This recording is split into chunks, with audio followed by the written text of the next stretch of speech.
Hey YouTube, hi guys. Today we're doing something very different. I decided to do a let's play. I went through my Steam account and discovered a game on my list. I didn't even know it was there. I don't remember clicking on it, but it's there. So the game I'm playing today is called Depression Quest. It is an interactive fiction game, a visual novel, and it came out in 2013. There was a controversy of some kind, but I'm not going into that. I just want to give it an honest try, and yeah, I would be happy if you joined me. Okay, I'm going through the disclaimers here. It is a game that deals with living with depression in a very literal way. It's not meant to be fun or lighthearted.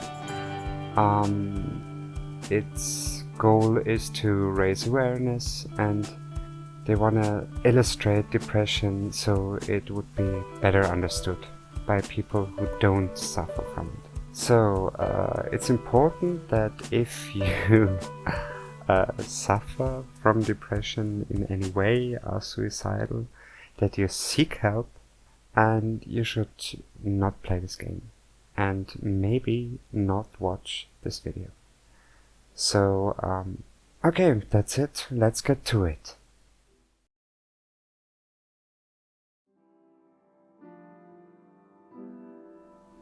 It is early on a Monday morning. You are a mid-20s human being. You have a significant other named Alex, who you are rather fond of, that you have been seeing exclusively for the past few months. The rest of your social circle consists of a variety of friends and acquaintances, some of whom you met at your day job, which is a little boring but pays the rent. You'd like to be doing more with your life, as would your parents. But you're still in the process of figuring out what that means and how to go about it. You're also dealing with motivation issues that sometimes makes dealing with these things difficult. You feel like this is probably your fault, and on bad days can feel inwardly angry and down on yourself for being lazy. But you're not quite sure how you can break out of it, or how other people deal with these feelings and seem so very functional. You spend a lot of nights fixating on thinking about this, but never seem to do anything about it other than lose sleep.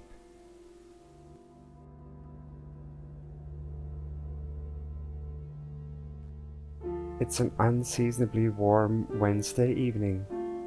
You've spent the past several hours at work. The past week or so you've found your job motivation flagging more so than usual. You've been in a fog practically all day today, simply going through the motions without realizing even what you've been doing half the time. And yet, time seemed to be moving at half speed. You're so checked out that when your boss approaches you to tell you that it's dead and you can go home early, it barely registers. As you walk home, the streets hiss from the recent rainfall. You know that your significant other will be in classes until late. Another couple hours at least. You briefly consider using this serendipitous solitude to catch up on the project that you've been working on haphazardly for the past few months. As soon as you think about the work that awaits you at home, you can feel the panic creeping in from the back of your brain, unbidden. All you can think about is how incredibly far behind you are, and the amount of work seems nothing less than insurmountable. By the time you arrive home and change out of your uncomfortable work clothes, the stress is weighing down on you like a heavy, wet wool blanket. Your computer seems to be staring you down from your desk. You want to sit down and work, but the mere thought of trying to work sends your stress levels flying. More than anything, you feel suddenly and absolutely exhausted, and feel a strong desire to simply hide in bed. Do you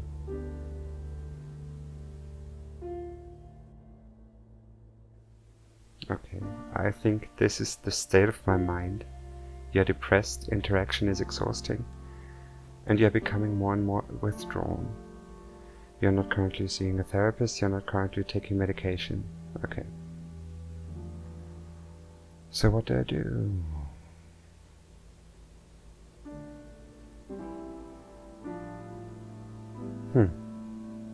I think unwind. Just a half hour of TV, you tell yourself, absently grasping for the remote. You don't so much sit down on the couch as sink into it. You turn on the TV and start going through your usual channel routine. After a few cycles of this, you realize that you're really not doing much more than thumb calisthenics and absently killing time. You check the clock and see that over 20 minutes have already passed since you sat down. As your self-imposed time limit creeps ever nearer, you become more and more anxious. You stand up and walk to the fridge, telling yourself, I'll just make a quick sandwich and get to work after that. Can't be productive on an empty stomach, right? As you eat, you start pacing around your apartment, heading past your bedroom in the process. You stop in the doorway as if physically unable to cross the threshold. Familiar waves of exhaustion start wrecking you and you feel simultaneously tired and panicked. You close your door and head back to the couch. It's still early yet, you tell yourself. As long as I get to work in an hour, I'll have plenty of time to be productive. As you flip channels and let the CSI and Jeopardy reruns wash over you, you sink deeper into the couch, feeling at once encroached upon and shielded by being quite literally swallowed up by it. As the second hour draws nearer, sure enough, you find yourself getting anxious and jittery. You repeat the fridge pace couch process a couple more times before you look at the clock and realize that several hours have passed and, not surprisingly, you've managed to get no work done. You crawl into bed, acutely aware of the fact that you have work in the morning, and that any opportunity you had to catch up on your own creative endeavors today was squandered. You're feeling so disgusted with yourself that when Alex calls to talk to you on her way home from class, you simply say you had a really rough day at work and you're trying to rest up before your shift tomorrow. She says she understands and wishes you a good night, though you can't help but notice that she sounds slightly disappointed. Ironically, the stress of potentially upsetting your partner compounds with the stress of not having gotten anything done this evening, and the stress of having to go into work tomorrow. The buzzing of anxiety in your brain melts together with your body's utter physical exhaustion, and you sink into a semi-hypnagogic anxious funk. Too tired to try and work, but too anxious to fall asleep for several hours.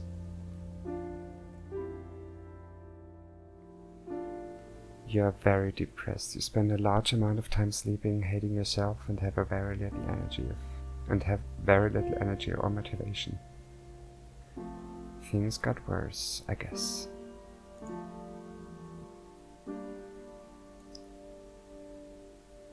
It's a mild Friday afternoon. Alex calls you from one of her classes, telling you that there's going to be a really awesome birthday party tonight at her apartment that one of her roommates is throwing. You've hung out with this roommate a few times with Alex and you get along well enough, but aren't particularly close. You don't have work in the morning and have nothing else in particular to do tonight. You're feeling kind of run down, but you have been fatigued most of the time lately. You mention that you're feeling ill, because you're not sure how else to explain those feelings to someone else, and say that you aren't sure that you can make it tonight. There's a second of silence over your phone, but you can swear you can hear the sound of your partner's face fall. She tries to convince you anyway. You haven't seen her this week, and she sounds pretty insistent that you come over. She even drops a few suggestively worded hints that you can stay over with them tonight after the party. What do you do?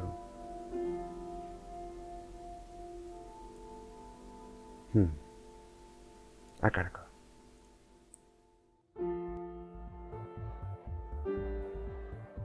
You agree to go, even though you're really not feeling social. You know it's important to Alex, and you'd really like to see her. Seeing her does make you feel better sometimes, and you hope that this is the case tonight, even if it does mean dealing with all the usual social anxiety. The time to leave rolls around and you grab your overnight bag. Alex's apartment is a short walk away, and there are already people hanging out on the porch. You feel your chest tighten as you approach the building and try to steel your nerves. You quickly find your partner chatting away with the birthday girl, and Alex immediately lightens up when she sees you. "I am so happy you came. I wasn't sure if you were going to make it." A young man taps her on the shoulder, and she turns back to you to apologize and let you know they have to do something for the party.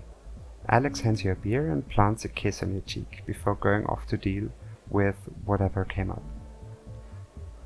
As you look around, you don't see anyone else you recognize.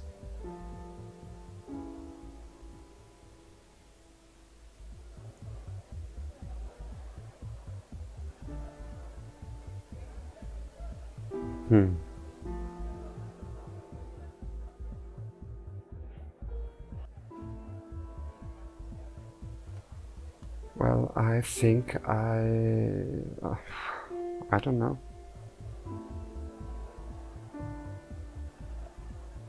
Maybe 4? As Alex leaves, you're not quite sure what to do with yourself. Standing in the middle of the room leaves you feeling kind of exposed, and you don't feel ballsy enough to randomly approach any of the groups of people clustered together talking. You head to a clear spot on the back wall and lean against it. For some reason, this always feels a lot more secure. You scan the party for a familiar face or any sign of your partner and come up with nothing. Not sure what else to do, and worrying that you must look creepy just standing there watching everyone, you take out your phone to busy yourself. 20 semi-tedious games of Bejeweled Blitz later, your partner returns. You spend the rest of the night with Alex, occasionally being introduced to people and nodding along with group conversations even if you don't participate that much. At the end of the night, as you're falling asleep with your girlfriend in the crook of your arm, she thanks you again for coming. Half drunk, she confides that she thought you were going to flake out and was pleasantly surprised that you managed to come out. She says it lovingly, but you're not quite sure how you feel about the statement.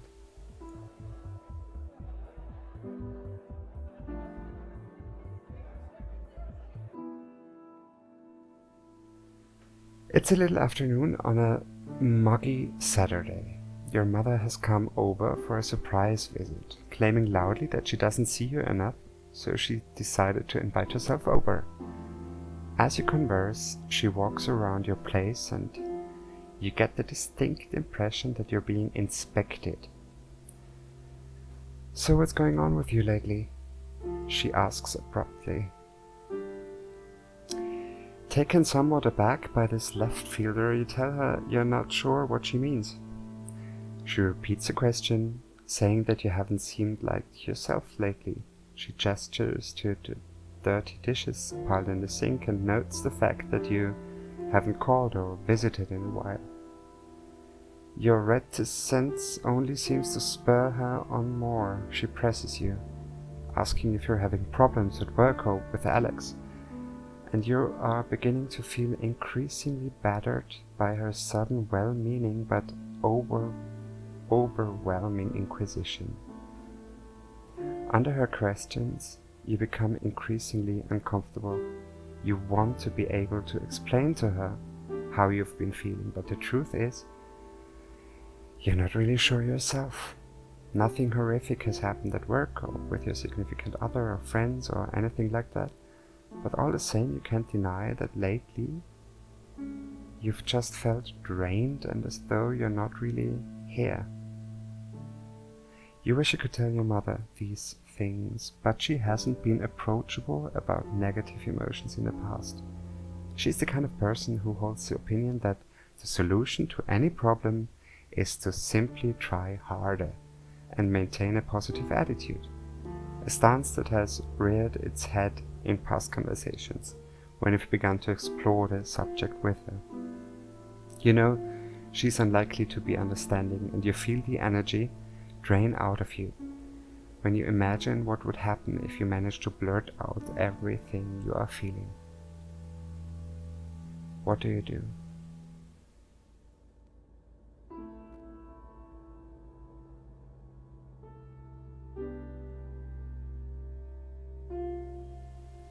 I'm gonna go with the third opinion.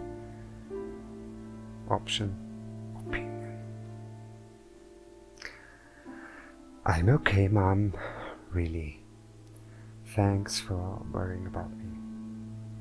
Your mother looks at you from across the room with furrowed brows, and you wonder if the tone in your voice was the least bit convincing. She slightly opens her mouth as though she was about to say something more, but instead she digs through her purse for her cell phone, having apparently decided against it. Well, as long as you're okay, honey, her voice trails.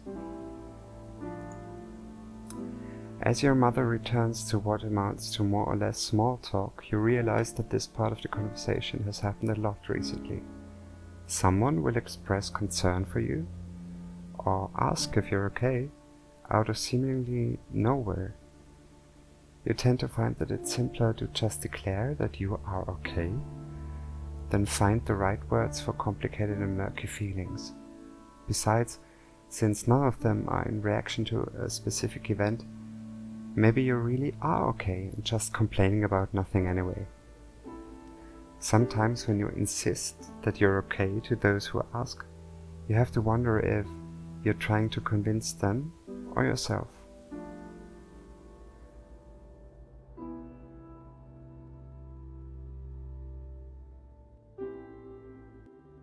It is a lazy Sunday morning. You are idly clicking around online as your phone rings. Sam, a co-worker of yours that you're friendly with, asks how you are and makes hurried small talk with you. You typically only ever talk to him on the phone when one of you needs a shift covered, so it's slightly awkward. You're waiting in anticipation for him to ask you to come in on short notice when he veers the conversation in a completely different direction. How do you feel about cats? He asks. Mine had kittens a few weeks ago and I'm having an awfully hard time finding a home for the last one of the litter. You don't have any pets, right? It takes you a moment to process this new information and you're caught off guard as he begins to honestly try to sell you on the idea of taking the last kitten off his hands. It's not something that you had specifically considered before, and he seems fairly insistent. She's a real sweetheart, really loves people. She's got all her shots already taken care of, and the vet said she's healthy as a horse. I can bring her over by your place tonight if you're interested. You look around your apartment and try to picture a cat in it, as he continues to tell you about how cute she is. You tell him that this is all kind of sudden and that you don't have anything for the kitten set up here. Oh, don't worry about that. I can bring over a litter box and food and all that, since you'd really be helping me out a fix. It's the least I could do. I just don't want to have to put her in a shelter. You can't help but feel like you're being guilt-tripped, but you decide to give it some serious consideration. It does get awfully lonely around your apartment, and it might feel less empty with a cat around. However, since you've been feeling so down, it might not be a good idea to take on the responsibility of a cat. Even if they are fairly low maintenance, what do you do? Honestly, I do not really like cats that much, so I'm gonna go with 5.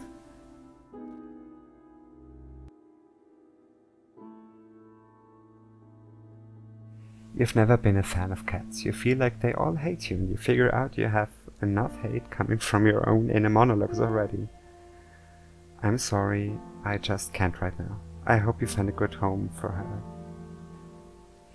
You sit through a few more sales pitch statements that border on guilt trips and rebut them with fabricated excuses about your landlord not allowing pets before your coworkers gives up and thanks you anyway. You wish him luck in finding a home for her, and as you hang up you feel pangs of guilt as you imagine him having to put her in a shelter. The next day at work you run into your coworker and breathe a sigh of relief as he informs you that he was able to find a good home for the kitten.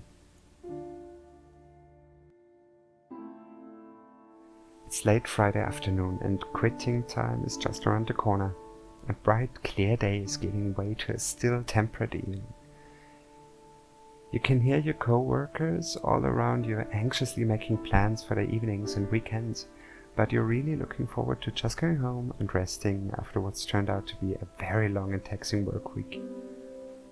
Just before the end of your shift, you get a call from Alex.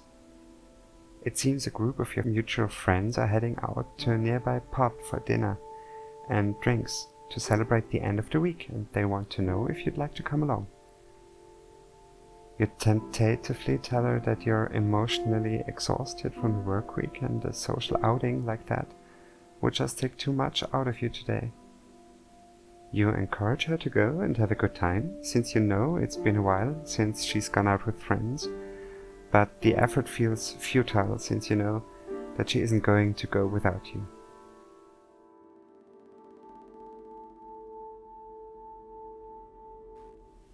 A couple hours later, the two of you find yourselves in a familiar position on the couch, watching comedy shows on Netflix, a box of pizza open on the coffee table in front of you. As you look across the couch at her, you start to feel anxious. You feel bad about effectively forcing the two of you to stay in tonight again. While you are always appreciative of your partner's efforts to take your feelings into account and help make sure you're socially comfortable, you sincerely worry that you're holding her back from enjoying a more fulfilling relationship. While she does seem to enjoy spending time with you, as the two of you sit in comfortable, almost contented silence watching old shows you've each seen 2 or 3 times before, your ever-increasing fear that your relationship is becoming one-sided weighs more and more heavily on you. You feel more than ever like a burden or a ward to her, and it's virtually impossible for you to see what value you could possibly offer to her in return. Worst of all, this nagging fear has made you feel more self-conscious than ever, withdrawing ever inwards, and you've started to pull away even from Alex herself. What do you do?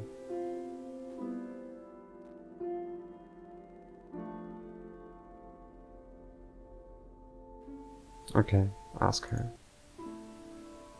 You look over at Alex, who hasn't noticed you watching her yet, and you try to parse the expression on her face. You worry that it's one of sheer boredom and bad tolerance. You wonder if she's thinking about all of the fun things she could have been doing tonight if she wasn't trapped on this couch with you, ordering from one of the same 3 takeout places that you always order from. A sense of disappointing her creeps over you as you picture what the night could have been if you had just accepted the invitation she had made earlier. I know this is a pretty boring Friday night for you. Are you really happy being with me, being like this? She turns to look at you, forehead wrinkled. Why do you ask me that so often? You feel a body stiffen and pull away from yours just a little. Well, I mean, you start but are unable to try and think of how to answer.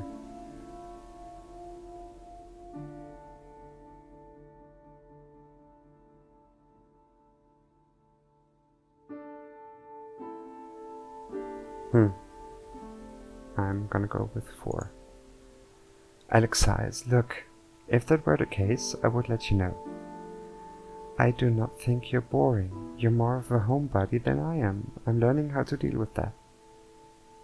Deal with it, you think?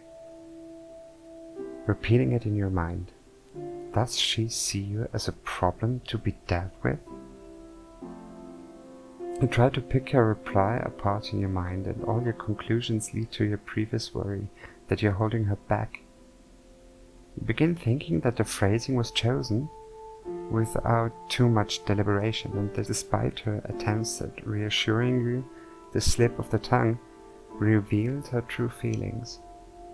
As you picture how much fun she would be having right now if you had only accepted her invitation and managed to somehow get over your reservations and anxieties, she cuddles back up to you. Thanks for putting up with me, you say, staring at the TV without actually watching it. She sighs in response.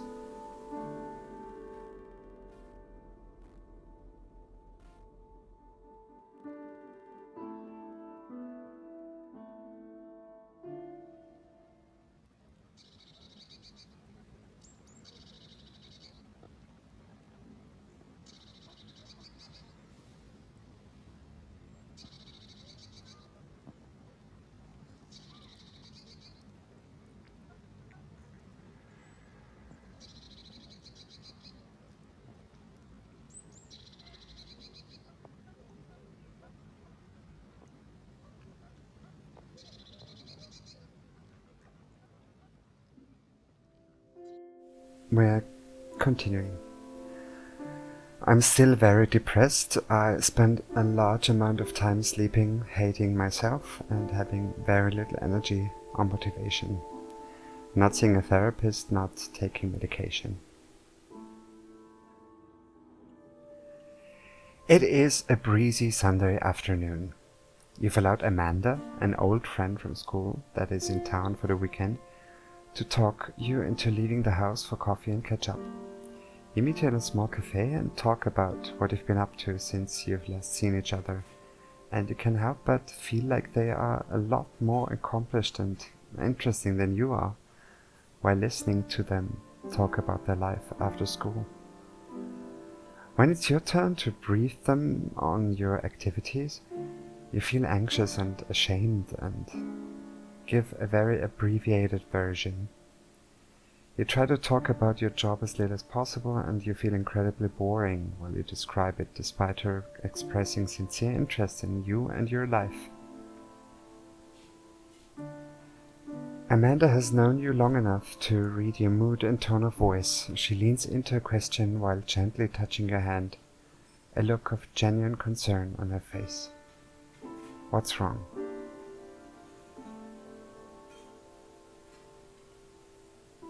Well, I guess I have to open up.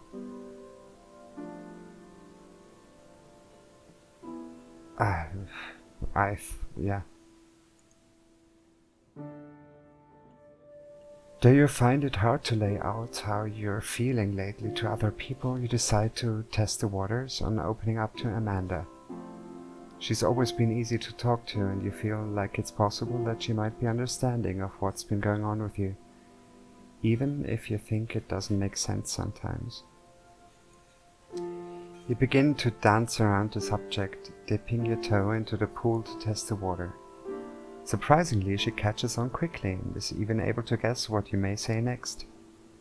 She asks the right questions, leading you to elaborate on your emotional state. You apologize profusely the entire time, feeling like you're being obnoxious, but she reassures you that you aren't burdening her. Amanda reveals to you that her mother suffers from clinical depression, and she has spent many nights talking her through very similar feelings. She mentions that therapy and medication have helped her tremendously, and suggests you give it a try. You fight it and feel somewhat like a charity case, but she tells you that she'll get the number of her mother's therapist and email it to you as soon as she can. Afterward, conversation drifts back to small talk on shared hobbies, and you spend a pleasant afternoon together. For the rest of the day, you find yourself wondering if therapy or medication can really help you, if you have an illness or are simply complaining too much. And remember horror stories you've heard about antidepressants. You're not sure about what you'll do if she remembers to email you the number for the therapist, and you secretly hope that she'll forget about it so you can avoid dealing with it at all. No, don't avoid it. It's a glaringly sunny Monday and one of the few days that your brother Malcolm is in town and free long enough for you two to actually see each other. You have a dental appointment that day, but you make plans for him to pick you up afterward. Your appointment takes a little longer than expected because your dentist tells you that you've started grinding your teeth in your sleep to a worrying degree. Given how nearly everything in your life has been feeling enormous and stressful lately, this doesn't come as a surprise to you. He suggests that you try to reduce your stress levels and fit you for a night guard. It feels awkward and too big for your mouth, and you feel embarrassed looking at your puffed out face in the mirror with it. You finish up the appointment in a hurry and leave about half an hour overdue for meeting your always punctual brother in the parking lot. You finish up as quickly as possible and leave the building to scan a parking lot for your brother's car, but you don't see his old Civic anywhere. You pass by a blue Camaro and jump as it beeps at you, causing you to jump in surprise.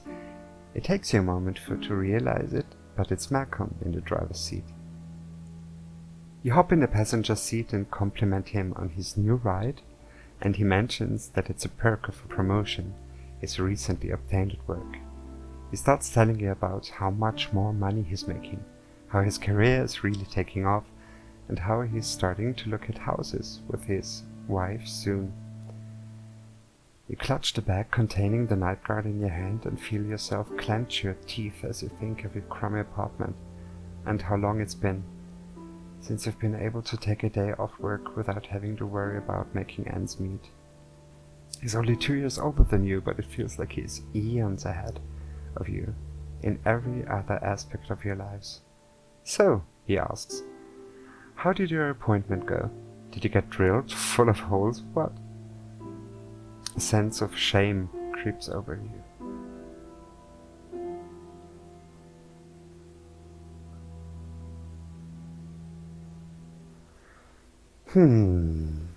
I'm going with 4. The dentist said I'm apparently grinding my teeth too much when I sleep. Oh, Malcolm replies. Been stressed out lately, kiddo? Deciding that you don't really want to go into it, you tell him that you don't think that's the case and it's probably just a random thing. He doesn't pry farther and instead begins reminiscing with you about the time you chipped the baby tooth because he accidentally knocked you over once. You go out for dinner and catch up on things, but you still feel somewhat distracted by the gnawing anxiety in the back of your mind. Though you enjoy your brother's company, you still feel like you want nothing more than to go home and hide from the world tonight. It becomes hard for you to try to stuff all of your horrible feelings down and go emotionless when someone like the dentist can see a fraction of what goes on inside your head. It leaves you feeling embarrassed and weak, and you hate yourself for feeling that way. You wonder if you're really fooling anyone into thinking you're a normal person, and then you wonder if your brother knows and is hanging out with you out of pity tonight. After he drops you back off at your apartment, you throw the night guard out. You can't stand to even... why does he do that? Silly. You can't stand to even look at the thing.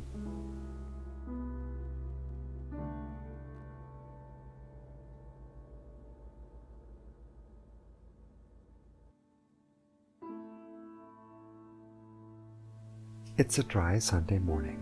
You grab your morning coffee and sit down at your desk to check your email. A new message pops up in your inbox almost as soon as you do. It's from Amanda, and you remember you meeting in a cafe and awkwardly bringing up your feelings to her. Hey buddy. Hey, sorry it's been a few weeks. I meant to get this to you sooner, but it took a while for me to get a hold of my folks back home. Dad told me to say hi, by the way. Anyway, I remembered what we talked about last time I saw you, and I hope you aren't insulted, but I asked my mom for the number for her therapist. Don't worry, I didn't tell her who it was for.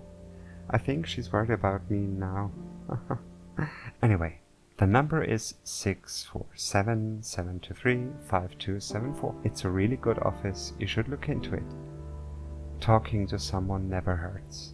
If you're worried about money, don't be. They're one of the few that has a really good sliding scale fee system and won't charge you what you can't afford. I hope you're feeling better. It was really nice to see you again. A.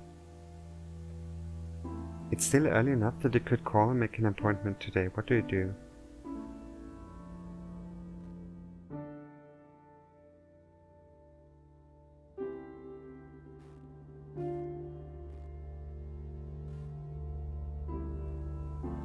I would love to call the therapist, but the game doesn't allow me this option, so...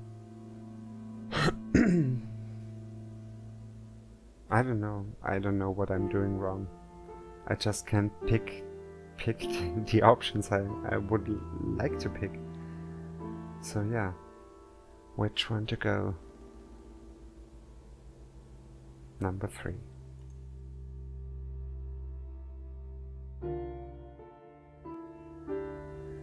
The thought of picking up the phone and calling someone about this right now is overwhelming. Sure, you are having a hard time lately and have motivation issues, but are you really in need of therapy? Yes, you are. Shouldn't you be able to just get over it yourself? What if they put you on medication that makes you feel like a zombie?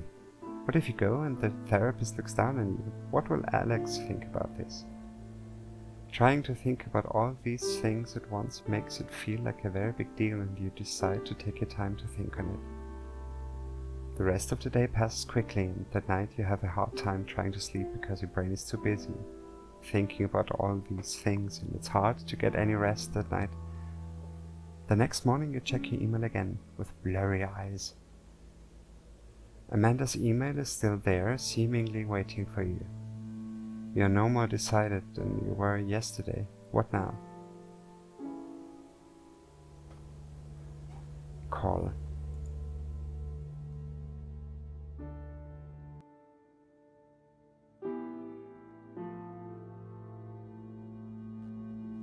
You read through Amanda's email 2 or 3 times, then sit and stare at your computer for a while. While the memory of that uncomfortable conversation makes you feel newly embarrassed and self-conscious, part of you is also encouraged by the fact that she cared enough to get back to you at all. Sitting in front of your computer, start to question things like whether or not Amanda sent you this number out of pity, or perhaps some sense of obligation after having listened to you.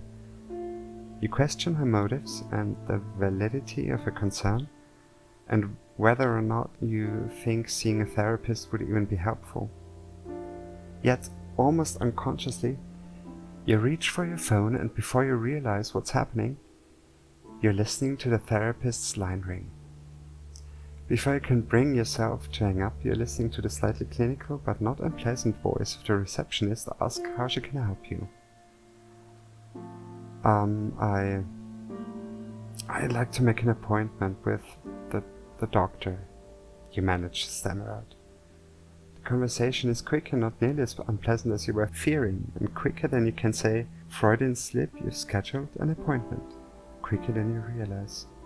Appointment day rolls around. What do you do? Of course, we're going to the office.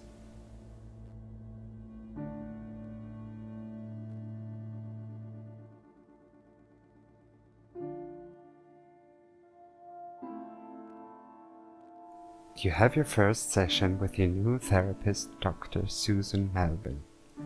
tall woman in her mid-40s with a disarming demeanor and patient eyes with the start of the slightest smile lines.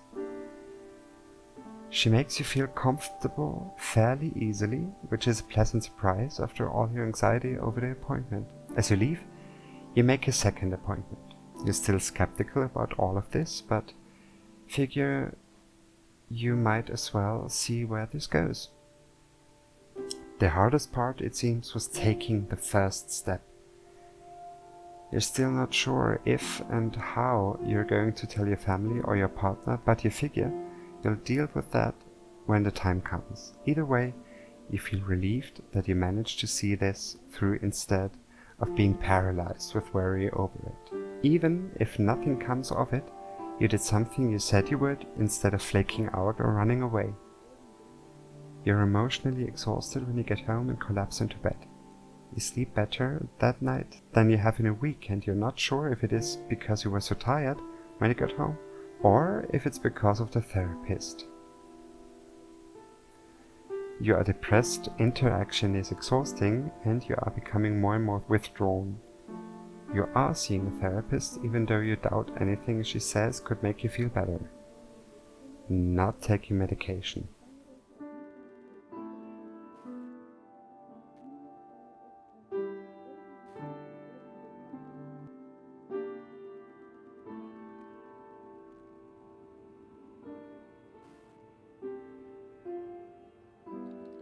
It is early on a Wednesday morning. Lately you've developed the nasty habit of waking up 10 to 20 minutes before your alarm rings, and unfortunately, today is no exception. You lay in bed, each minute ticking closer and closer to wake-up time, and passing on a swelling wave of ever-encroaching dread. Sooner than you would like, your alarm blares with caustic inevitability. You frantically pound the snooze button and then retreat under your blankets as if the warmth of your comforter can shield you from the passage of time. You almost always have difficulty rising from bed, but today that simple task seems nothing short of Herculean. After several snooze cycles, you decide that you just can't deal with work today. You're incapable of even rousing yourself from bed, let alone going into work and having to force yourself through a work day.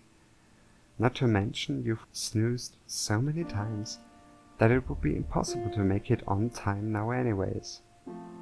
What do you do? I'm going to work.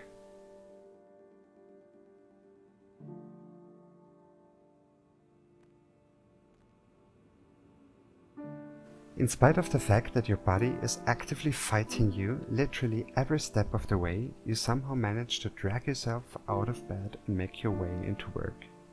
Surprisingly, you end up only being about 5 minutes late and nobody seems to notice or care.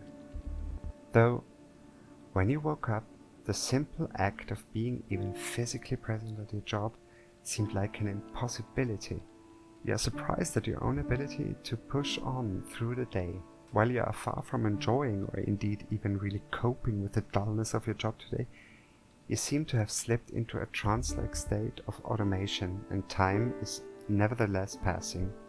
Eventually the end of the day rolls around and you head home, utterly exhausted but at the same time almost proud of yourself for having stuck it out. You are moderately depressed, you find it hard to focus on anything because you get physically and mentally exhausted very quickly. You are in therapy with a good counselor, you're doing cognitive behavioral therapy techniques and they are starting to help. Not taking medication.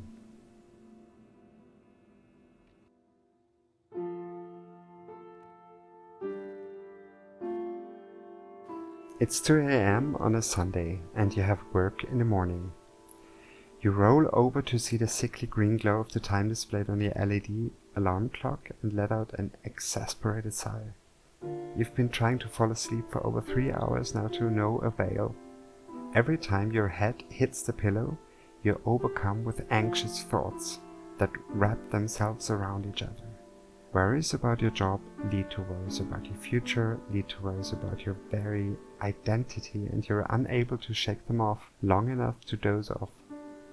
Your eyes won't even stay shut as your mind races through imagined scenarios going horribly wrong, which you promptly attribute to your general worthlessness. Your thoughts run too fast for you to come to a satisfying conclusion on any of them. Your room is completely silent, but the silence has given way to a loud static noise rattling around inside your head. Your heart beats loudly and you worry it's beating a little too fast. You worry that if you focus too strongly on your racing heart, you'll freak yourself out hard enough that you have a heart attack. You have to be awake for work in a mere 8 hours, and you know that your work is so much worse on only a few hours sleep. What do you do?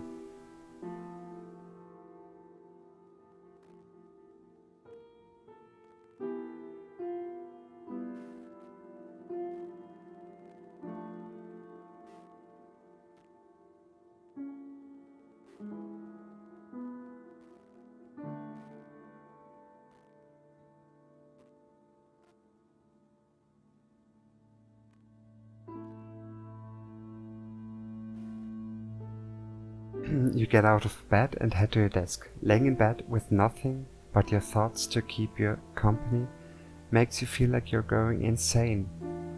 The harshness of the light coming from the screen makes you squint as you turn it on, despite how often you find yourself in this exact situation.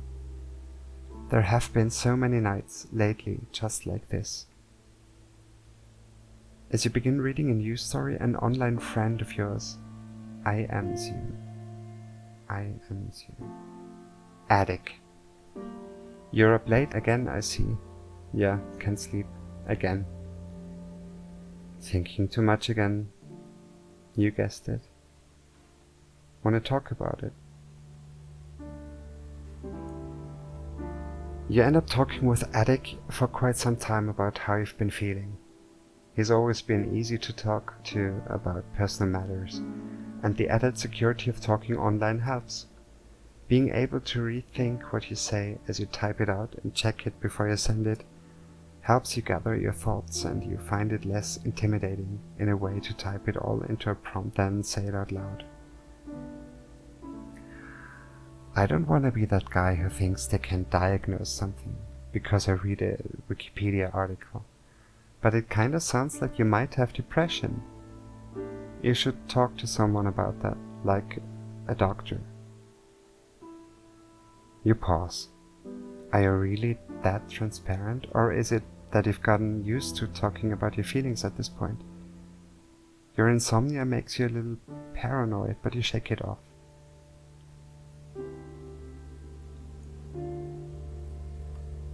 We can do some research and see if there's a good doctor near you. It's not like you're going back to sleep anytime soon anyway.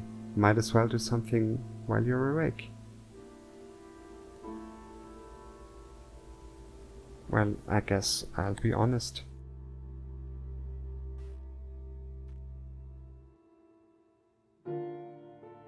Oh, okay. I'm glad you're taking that step. I've heard it's not an easy one. I know people kind of suck at understanding this sort of stuff sometimes. But there's nothing wrong with having depression. You won't be ashamed to have bronchitis or something. So there's no reason to be ashamed if it's your brain that's sick instead. You spend a few more minutes talking with Attic about your therapy and your feelings about it. He's incredibly supportive, and you're happy to find that you have a confidant that understands your illness and is willing to lend an ear when you're having nights like this. A little while later you fall back into bed and find it easier to drift off to sleep. Even in therapy you know you're still gonna have nights like these sometimes. It's good to know you have a friend who will help carry you through them.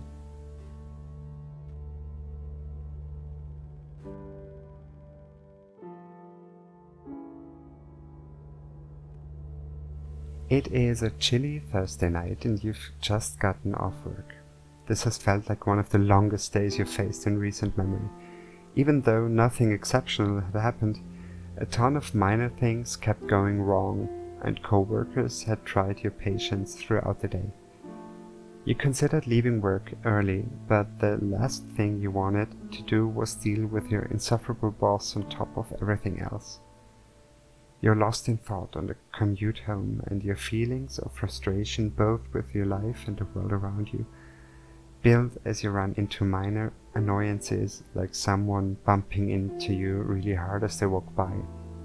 By the time you get home, you're exhausted, and remember that these feelings were ones you identified as a negative feedback loop with your therapist. These pent-up feelings aren't dying down and are eating at you. You open your front door and stare at your apartment. An overwhelming feeling of exhaustion overcomes you, and you feel like your energy levels are low enough that you'll likely settle into a single activity in the night. What do?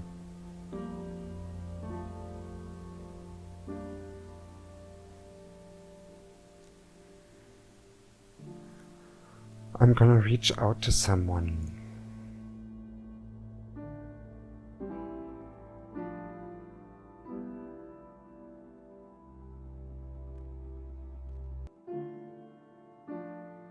Your head feels too noisy and you need to trade it for some actual conversation. Your therapist did say that it was important to reach out to your support network, so you might as well give it a shot. Who do you call? So we can pick Sam the coworker, my mom, my girlfriend, or Malcolm.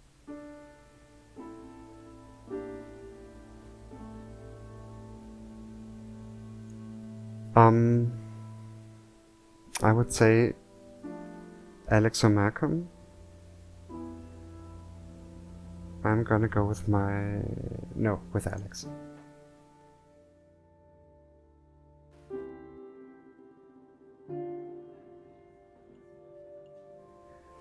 You dial Alex, who picks up after only 2 rings. You ask if she has time to talk, and she tells you she's just hanging around in her PJs and is actually somewhat bored for once due to being caught up on her coursework. You try to figure out where to start with how you're feeling and are overcome with missing her face. You ask if she feels like grabbing some dinner, and you notice her belly contains surprise and delight on the other end of the line. You meet about half an hour later at an inexpensive diner not far from your apartment. While the food is not great, you're surprised by how much your mood seems to have elevated just being in her company. While at first you were extremely hesitant to talk about your job situation for fear of being burdensome or sounding like a whiner, you see her listening intently to you with what even to you seems to be genuine concern. After winding down with a beer, you cautiously open up a little bit more about your feelings surrounding your job and how drained it leaves you feeling. How you feel like you're simply existing, selling days of your life for no real purpose. You surprise even yourself when you start talking about how frustrated and stymied you feel by your job, about how you used to feel passionately about things but feel like all your energy and capacity for creativity is getting leached out of you each and every workday. You can't remember how long it's been since you've externalized this much raw emotion. The two of you spend several hours in the diner booth, long after your half-eaten food was cleared and the waitress stopped refilling your coffee cups. As you get up to leave, a sudden wave of self-consciousness washes over you, and you suddenly feel incredibly awkward. Then Alex stands up and grabs you tightly around your waist. You realize that, short of boring her with your seemingly endless rants, she's simply happy to have gotten a chance to spend time, real time, with you. It's been by all accounts incredibly too long since you've allowed yourself to open up to them like this, and there's an almost palpable feeling of closeness you allow yourself to hold on to as you go to bed that night. Oh.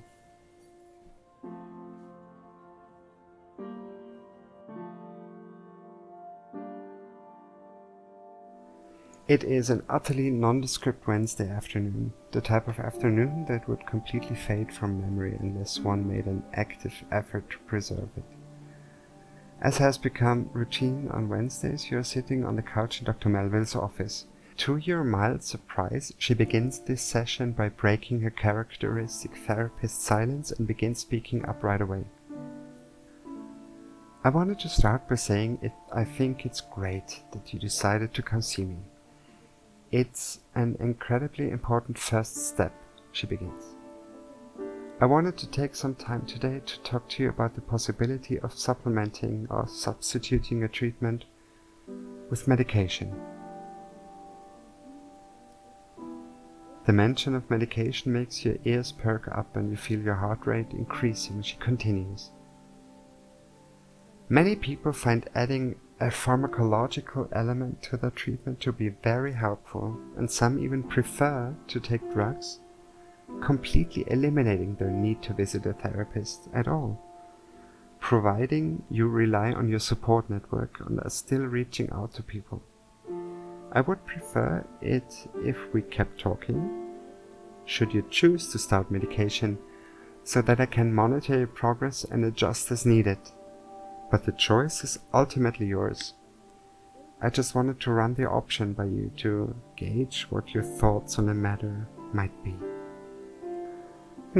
Dr. Melville has just given you a lot to think about. What do you do?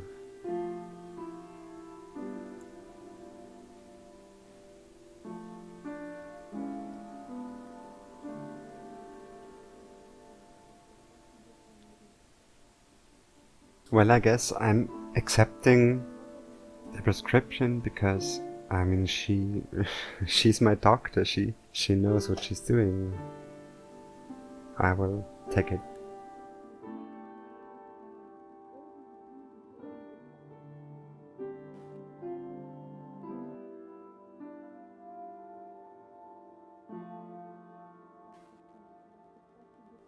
You think the matter over long and hard. It's strange to think that recently none of this sort of thing was even on your radar, and here you are now being asked to make a decision about it. You're both skeptical and nervous, still getting over the initial shock of even just talking to a therapist. Still, over the years you've done enough entry-level reading on the subject to know that if it doesn't help, at least it probably won't hurt, right? After an intense and protracted period of internal vacillation, you decide to bite the bullet and go for it. You tell Dr. Melville that you'd like to try medication in addition to your therapy, and you spend about half an hour going over what you'll be taking and what you should expect from it. Thinking back on the decision later, you're pretty sure you had your fists tightly clenched the whole way through.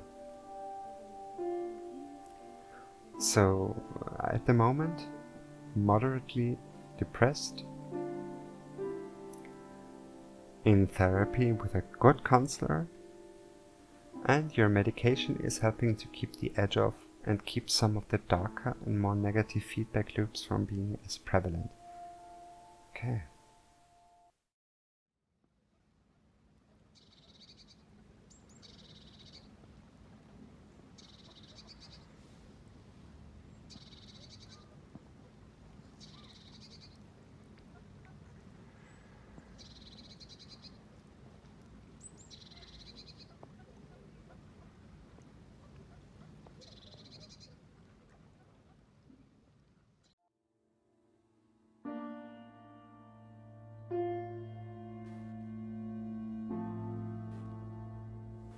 It's a Wednesday evening, and you're visiting at your parents' house for a holiday. It's one of the handful of times during the year you drive out to visit your old hometown and you've seen random people you've gone to school with around town.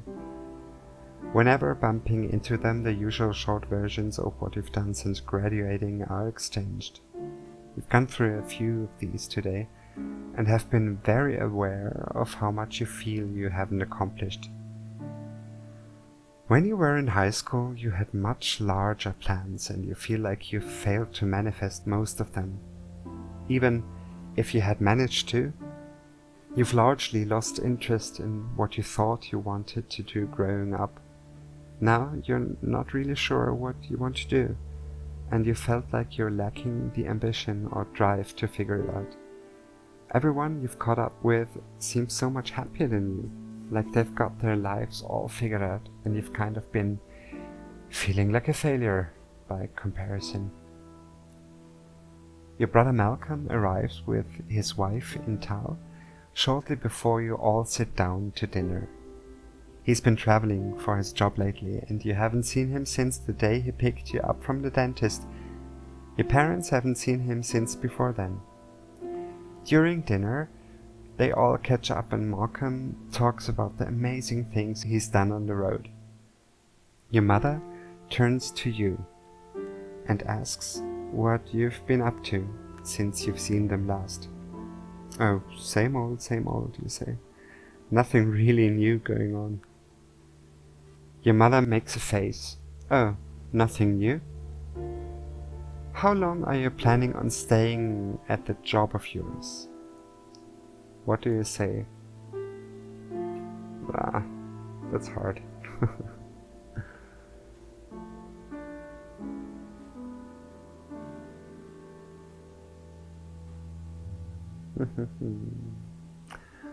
I think I'm going to be honest and take 3.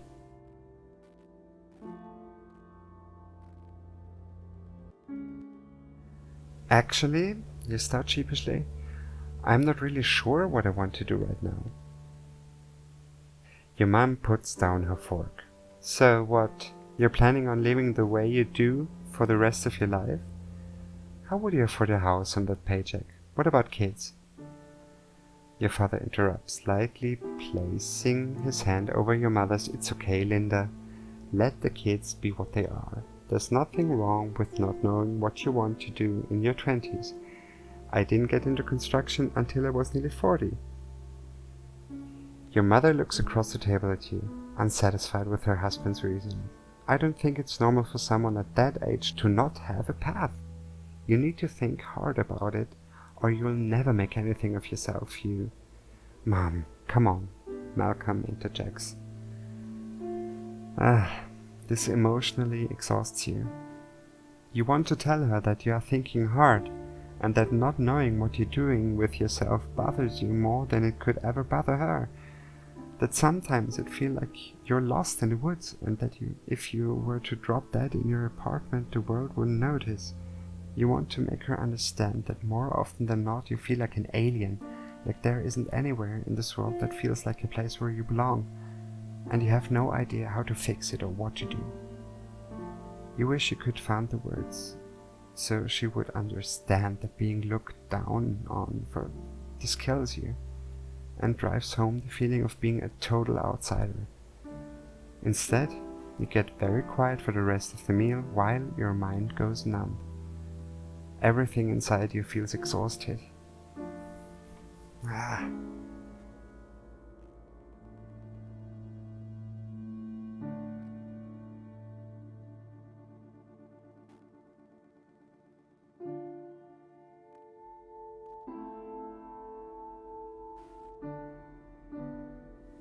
It's a rainy night.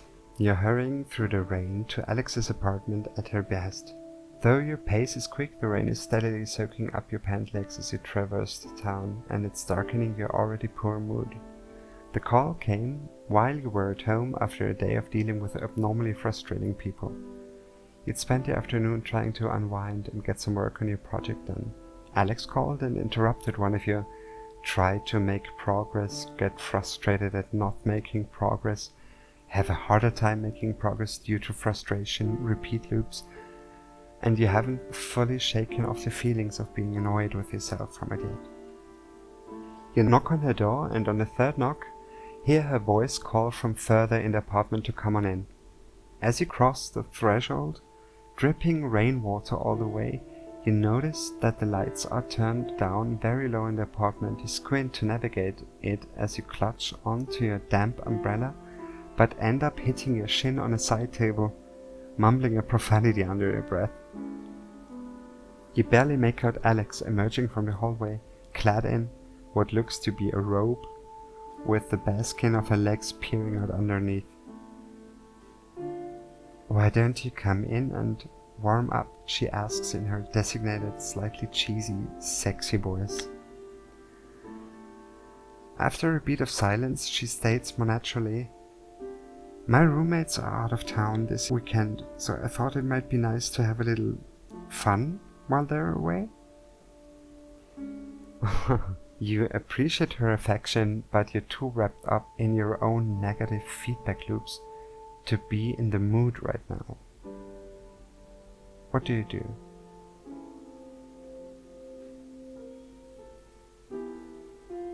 I'm gonna go with 2.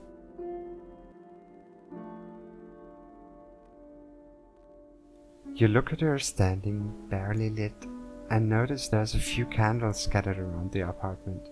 It occurs to you that she has tried to make this night special for the 2 of you.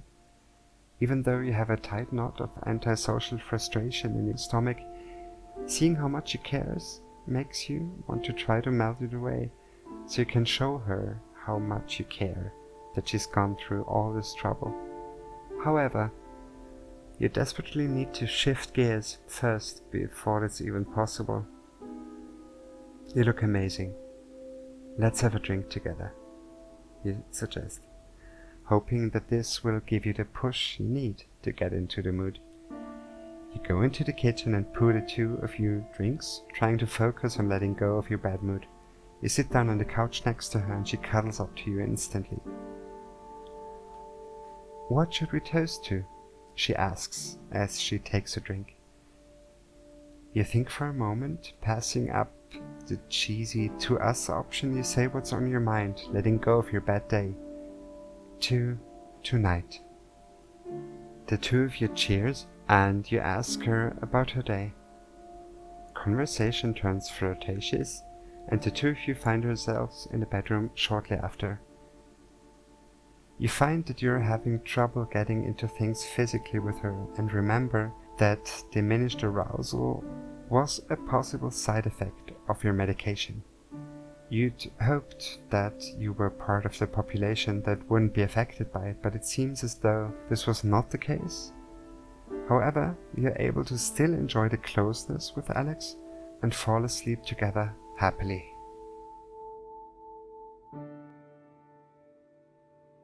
It's an early winter evening, and even though it's not particularly late, the time of year has lent the sky an almost prematurely darkened cast. Day after day, just like today, you trudge home from a job you have increasingly come to hate. On this day, your job misery seems to have reached critical mass, and not even shedding your rain-laden and uncomfortable work clothes helps you to unwind from your workday. You collapse into your couch, blank and numb. While your job always seemed to just be an unpleasant reality of existence, it was a position you sort of fell into unexpectedly, never intending to work there long term, and it's getting harder and harder to keep it up. While it's certainly not your dream job, you've always just sort of stuck it out of necessity before, but it's becoming increasingly difficult to do that.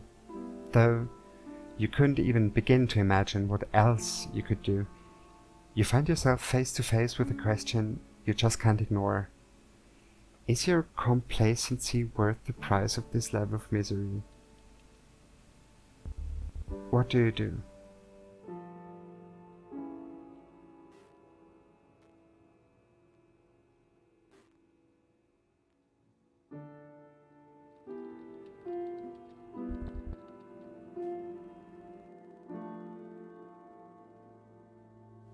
You boot up your computer and navigate to the local Craigslist. You sift through a myriad of legitimate postings, clear pyramid scans, and the occasional miscategorized random personal ad. You look through the section that is in line with your current job and start feeling a bit of despair. Would things really be any different if you were simply doing the same thing somewhere else? You email your resume to a few of the postings after coming up with a cover letter that you could use for a variety of things. After you've exhausted the postings for the last few days, you head back to the main page. There's a section that's more in line with the project you've been doing. though it's a highly competitive, creative field that you don't feel remotely qualified for. Despite that, you click on a section. Scrolling through the postings, you daydream about actually holding a position where you would get to do something more meaningful. Despite feeling completely intimidated by the requirements, you find a listing you actually want to apply for. You spend an hour crafting a really personal cover letter and really giving your all to the task, and nervously send off the email. You're rather convinced you'll never hear back from any of these places, but the act of trying to change your situation instead of stewing on it actually feels quite freeing. You find yourself trying to stifle the hope that you end up getting the creative job, but it still manages to bubble up anyway.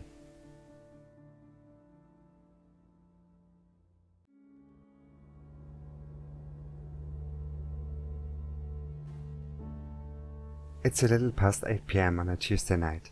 You're at your computer, frustrating levels peaked, rubbing your eyes and sighing heavily. You're working on a project from your job that has you stretched to wit's end, trying to meet a looming deadline.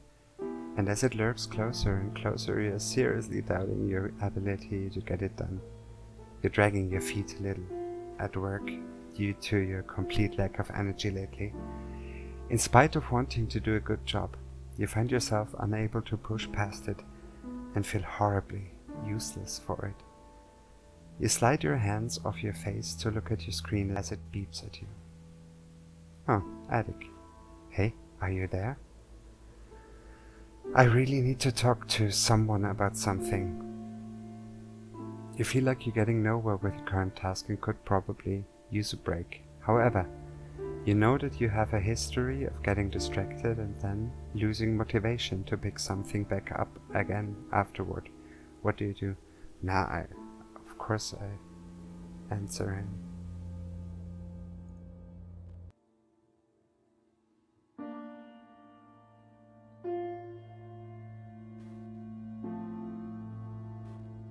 You're feeling like you've hit a brick wall with your task, so why not take a break and help out a friend? Hey, what's up? Oh good, you're there. I just found out I got cheated on. I don't know what to do. Oh no, that's horrible. The two of you talk for a long time and you lend a shoulder to your friend. You give him space to rant, to cry, and most importantly, to be able to voice his inner turmoil. You give him your full attention and talk him through what his options are for what he does next. You keep him from doing something rash, and the two of you decide it's best for him to sleep on it before doing anything. Exhausted, he departs for bed and thanks you for being there to talk with him.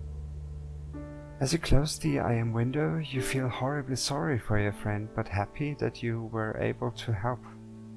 It serves as a tangible reminder to you that you're capable of being useful to someone instead of solely being a mess that needs everyone else's help. You boot up your work project and find that you're suddenly able to get some solid progress done on it that night.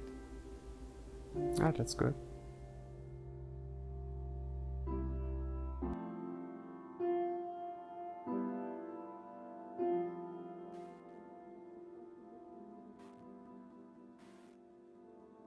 It's a sunny Saturday afternoon. You're in deep thought on the way home from therapy.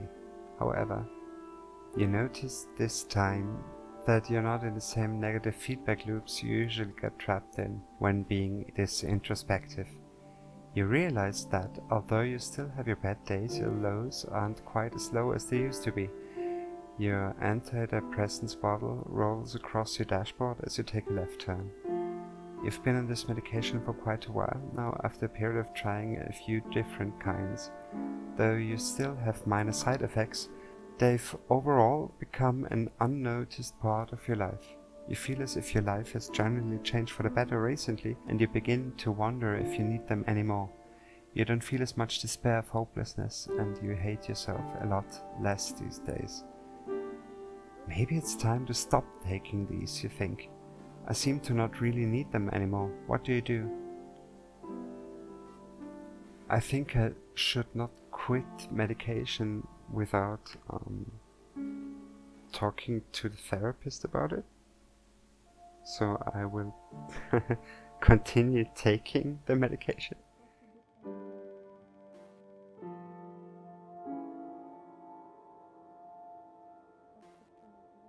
You have the realization that you can't be sure if it's a general life change that's making you feel better, or if it's just a sign that the medication is working. You decide against discontinuing your meds. It's not really a lesson you'd like to learn the hard way, and the side effects of this particular kind are negligible. The next time you see Dr. Melville, you tell her about this. She informs you that this is a common train of thought that people who have begun using medication to help them manage their depression experience, and that if managed to dodge a bullet because it generally ends poorly. She also asks you to talk to her before making any decisions about your medication in the future. It's yet another sleepless Thursday night. You're at Alex's apartment, wide awake in bed, as she's sleeping peacefully beside you. She fell asleep hours ago, and you've been laying here unable to shut your brain up long enough to fall asleep. You've added the feelings of insecurity about your relationship to the rest of the noise in your head, keeping you up tonight. It was kind of a tense night between the two of you. You arrived after a stressful day at your work, and as you made dinner together, you barely said a word. You were stuck in your own head and had a hard time really being present with her, as your thoughts turned to all of the ways you feel like you're deficient at being a good person and beating yourself up mentally for each one. She told you she could tell you were in one of your moods, and said that she wouldn't push you, but missed talking to you as the two of you sat on the couch together. You wanted to tell her how much you love her, but you couldn't make the words come out right and ended up sounding defensive instead. As you lay there next to her now, you trace your fingers across her arm just lightly enough to not wake her. You still haven't explained your depression to her, or how you've started seeing a therapist, or that you've been taking medication, and it's starting to feel more and more like a secret you're keeping instead of something she simply doesn't know about you yet. It's becoming more and more apparent that it's impacting your relationship with her, and you feel guilty about this. However, you're also terrified that if she knew exactly how fucked up you are, that she would leave you. You're already worried that she's only with you because she doesn't realize how terrible of a person you are yet, and you're afraid that this would be the final thing to expose you. She stares in her sleep and squints as she opens her eyes. With the confusion that comes with waking up, she asks you if you're awake and then if everything's okay. Tell her.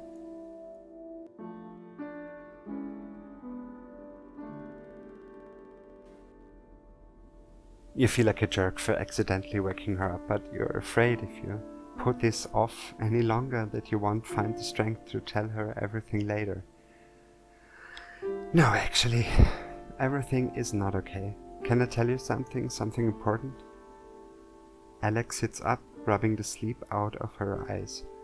For the rest of the night you lay side by side, holding hands, as you tell her everything. Good. You tell her how it's more than just feeling sad sometimes, how you feel trapped by your own mind sometimes, how sometimes you feel nothing at all and how you can't shake it off. You tell her how you've been started going to therapy, how you feel embarrassed about it, and how it's working out for you. She listens the entire time, occasionally asking questions about how this or that works, or asking you to explain something further. She squeezes your hand and tells you she understands, and that she's sad you didn't tell her sooner. After laying silent for a moment, the weight of what you did hits you. You desperately want her to say something, to tell you how she's feeling about all of this, but you're too afraid of what the answer would be to ask. You start convincing yourself that now that she knows everything, she's going to leave. There's no way someone could deal with how you really are. So, how can I help? What do you need me to do? She asks. You think for a second, and the answer you come up with fills you with despair? I honestly don't know. I wish I knew how to fix this, but I don't know that you can do anything. I think it's something I just have to live with. She looks at you with sad eyes before kissing you on the forehead. Then I live with it, with you. I don't know how you could possibly love me. She rolls over and wraps her arms around your neck, settling her head on top of yours. You don't need to. Just know that I do. Oh.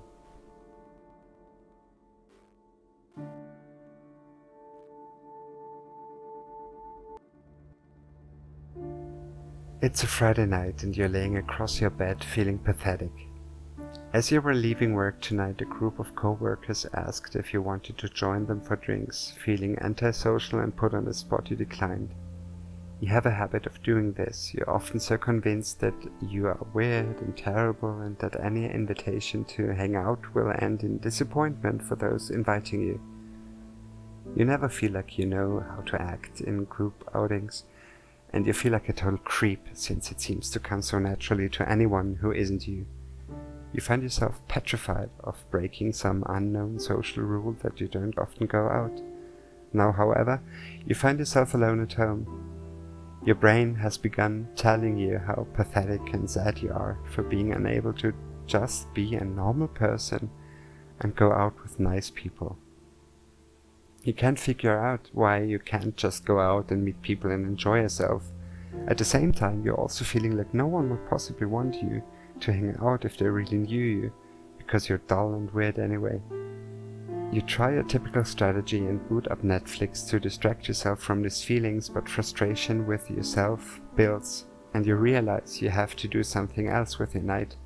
Anything else to take your mind off of how awful and lonely you feel right now. What do you do?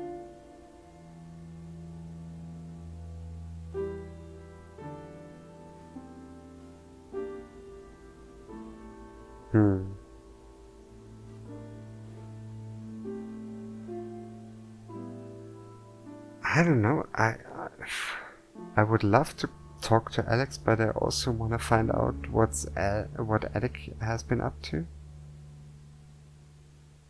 So I'm gonna pick 2.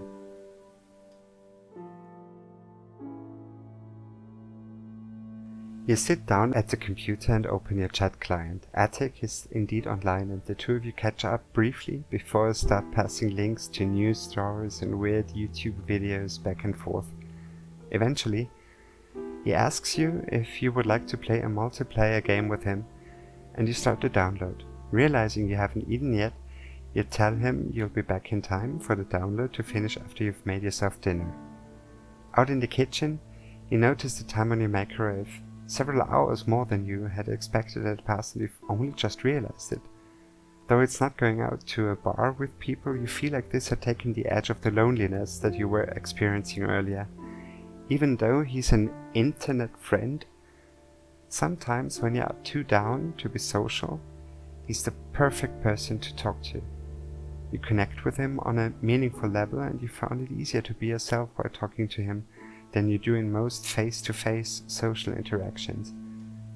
When you're down, you find yourself using this as another reason to feel like a loser, as though you could only make friends if they didn't have to deal with you in person. But for now, you're relieved to be around him. You finish making a sandwich and sit back down at your computer. The download has finished and Attic's waiting for you to start.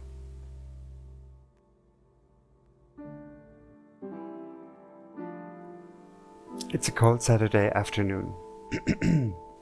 You've just arrived at Alex's apartment and you're happy to finally see her after a week of absence due to your schedules not lining up due to work and school. You hug her in the doorway, but she breaks away sooner than normal and sits down on the couch as you take off your sneakers and lay them in the usual place, right next to hers. "There's something I was hoping we could talk about, actually," she says. You instantly worry that you're being blindsided by a breakup conversation due to the sudden shift in tone, but she quickly smiles and puts you at ease. once she sees all of the color leave your face. It's nothing bad, I promise. With that, she leads you over to the couch and sits on the other end of it, facing you. So, I hope this doesn't freak you out, and if you feel like things are going too fast, just tell me. She talks faster than usual and fidgets. We seem to have a lot of weeks like this, and they really suck. I was thinking I'd ask, since things are so strong with us, what are your thoughts on maybe moving in together? It takes a few seconds to sink in and leaves you a bit shocked when it does. You were worried she wanted to spend less time with you, not more. Do you want to? You ask. Well, yeah, I do. I mean, we'd have to sort out logistics and everything, but those are all things we can take care of.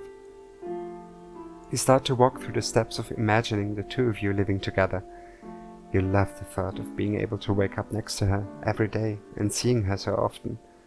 However, the more you picture it, the more a few concerns become apparent. There are things she is insulated from, like the days you don't feel like you can even get out of bed, the nights your medication keeps you from being able to sleep, all of these moments you're stuck staring at a wall, completely out of energy and feeling nothing. How would you handle that? How quickly would you want to get away? So, she starts. What do you think? Okay, I'm gonna go with the open discussion. Yeah.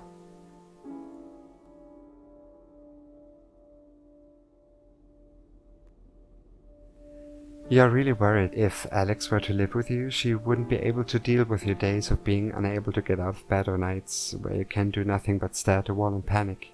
Even though you've discussed your situation with her, you still fear that she doesn't realize the depths of how bad it gets.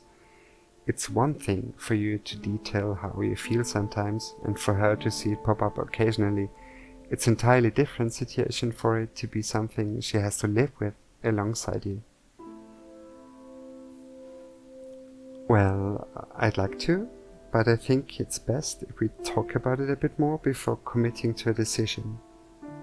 Though she seems a little defeated, you make it clear that you're not making excuses and actually mean that you want to talk. You reiterate a lot what you've told Alex that night, and although she gets a little defensive and tells you that she knows all of that already, she confirms that she's willing to help you sort through your issues. I feel like you forget I love you sometimes. I know that there will be bad days, and I'd rather try to work through them with you. We can figure all this out together. Her words sway you, and you can't help but hold her close to you. You are doing well. You may still have your bad days, but now you have effective ways to deal with them, and you don't get nearly as low as you used to. You still visit your therapist, and even she has remarked on how much more alive you seem lately. You're taking your medication. It's working well.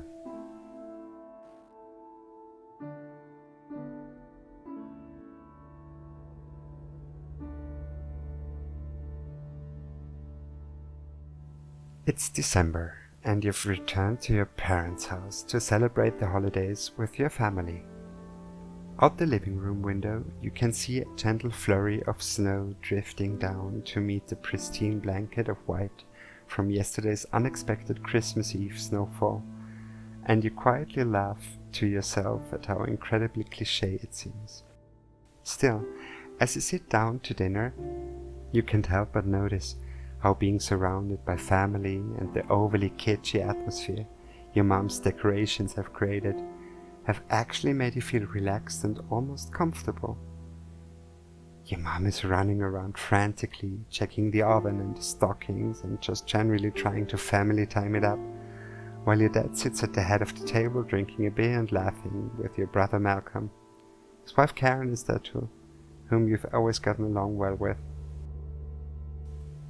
As you thoughtfully munch away at your turkey, listening to the conversations around you, your thoughts drift back over the last few months.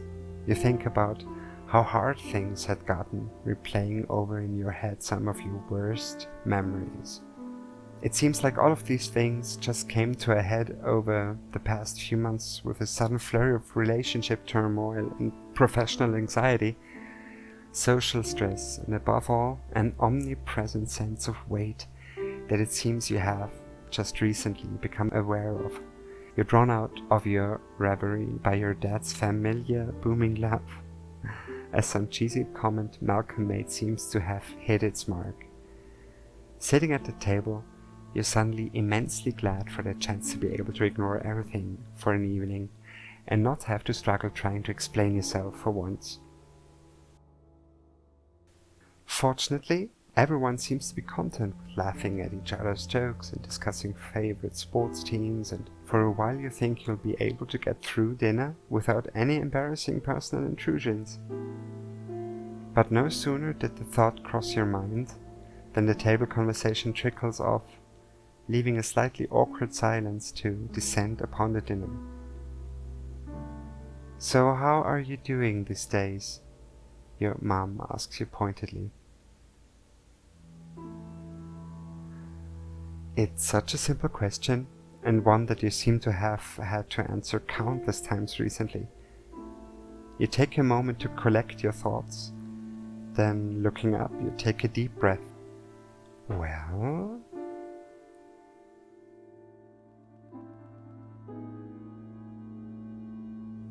You've never really thought of yourself as a fighter, or even to say it now, it sounds hokey, but looking back on the past few months to where you are now, it really does feel like you've endured an immense struggle, and you look at where you are now with a sense of something that isn't quite pride. You still hate your job and find it unpleasant, but you're surprised to find that going into work every day is no longer a monumental challenge. You've started adopting some clever techniques, like taking short 2 minutes breaks every hour to break up the monotony, and you now view your job as just 8 short hours of your day. A compartmentalization technique Dr. Melville told you about that you found actually works quite well. You know this job isn't what you want to do for the rest of your life, and you've started actively looking for other positions, even attending a couple of preliminary interviews. You started making effort to go out with your friends more. While the social scene still makes you very uncomfortable sometimes, you're more and more able to let yourself just enjoy the company of your friends. In fact, your relationship with many of them has increased over the past little while.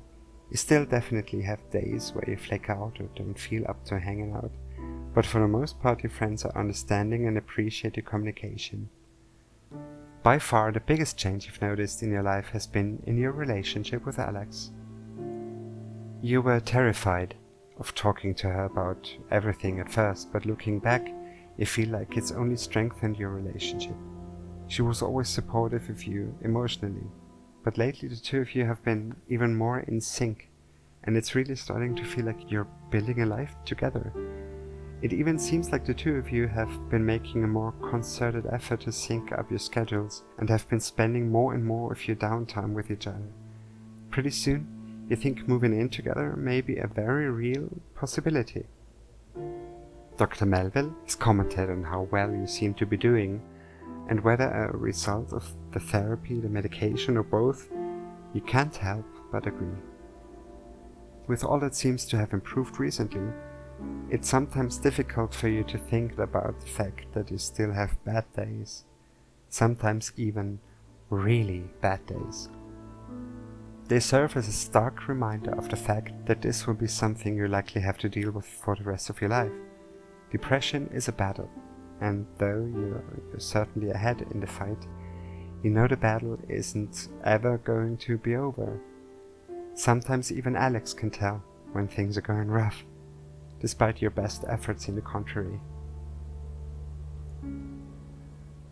While you know that your depression can never be cured, you have a very strong support network in your friends and even Malcolm, and armed with a newfound confidence in your friends and family, you accept that though the road may be rocky, it is at the very least not solitary. You meet your mom's gaze from across the table and muster up a smile. I'm good, Mum, you tell her. She says nothing, but you can feel her smile from across the room. Okay, I guess I finished it. Let's go to the epilogue.